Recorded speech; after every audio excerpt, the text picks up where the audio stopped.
Hello there, my dears. Let's take a look at Lesson 97, I am Spirit. You know, there are a lot of these I am statements throughout the lessons, as it should be, because this is the bringing home to us what we are. It says we're not going to accept any of this split identity thing. We're going to have to weave opposing pieces together.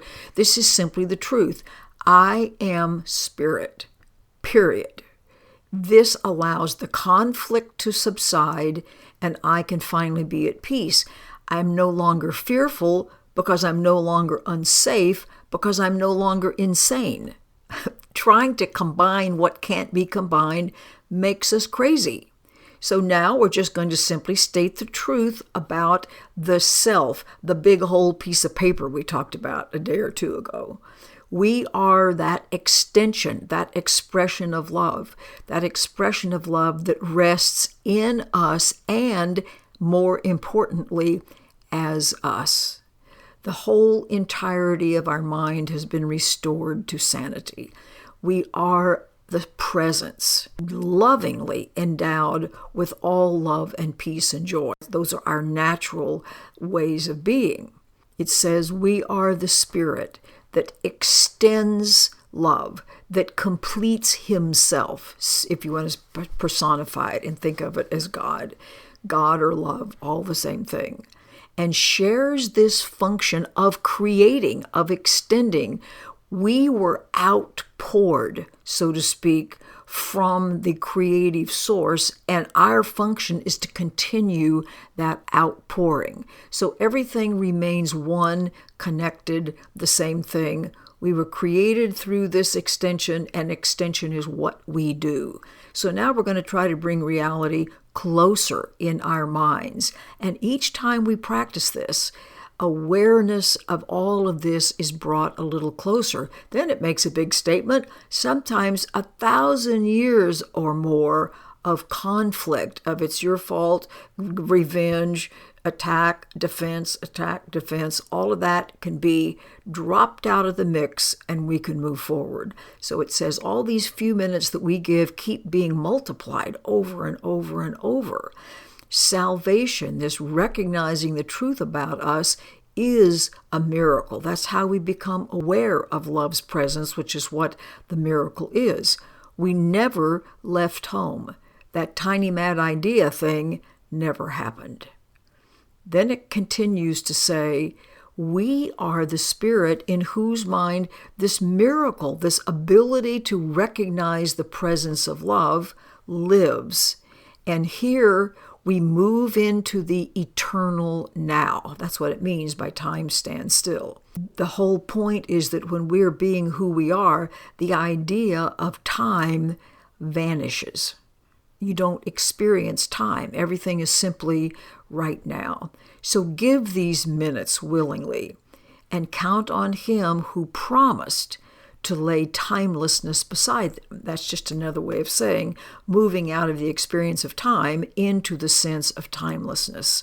And as it's talked about before, our little efforts will be given great help and great strength. We're asked to give these minutes so that we can keep getting closer to the actual experience that what we are and what the capital H, Him, and the voice and the Holy Spirit and so on are all unified, are all one. And that our desire to move into an awareness of what we are calls through His voice because of this oneness to everything, offers this sight to everyone who asks, replaces error for anyone who said, there's got to be a better way to live than this. It knows, this mediating function knows how to take the 5 minutes that we offer, carry them around the world, never overlooking one open mind, one mind that's looking for help, one mind where these ideas will be welcome. And every time someone accepts, this healing power moves forward. So each gift to Him is multiplied 1,000-fold and tens of thousands more, that's a lot, and returned to us. And then it gets poetic again. And what is given us when we make our little 5 minutes available?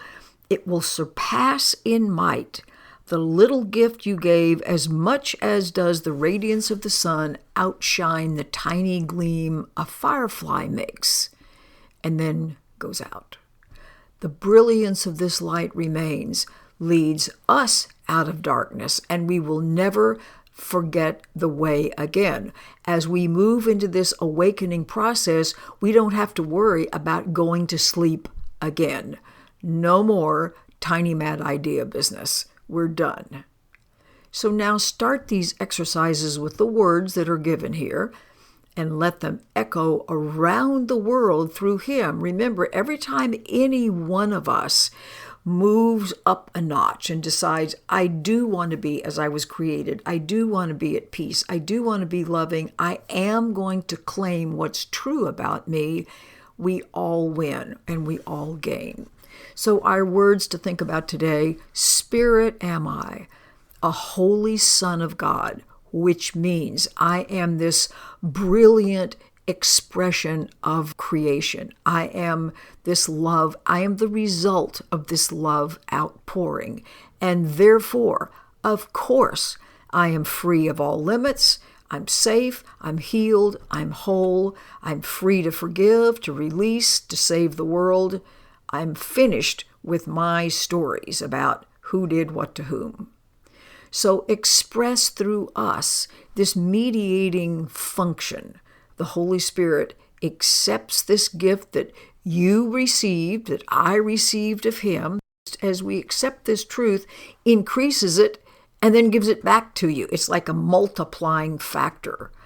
So give these practice periods gladly. He will speak to us. He will keep reminding us the truth of this lesson title, We Are Spirit.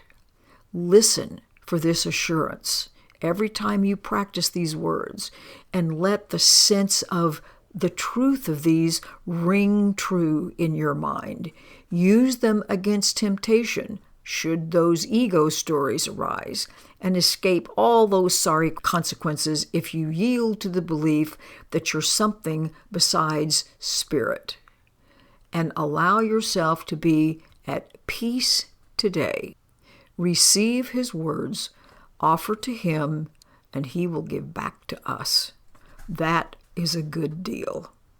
I hope you have a wonderful day practicing. Goodbye until tomorrow.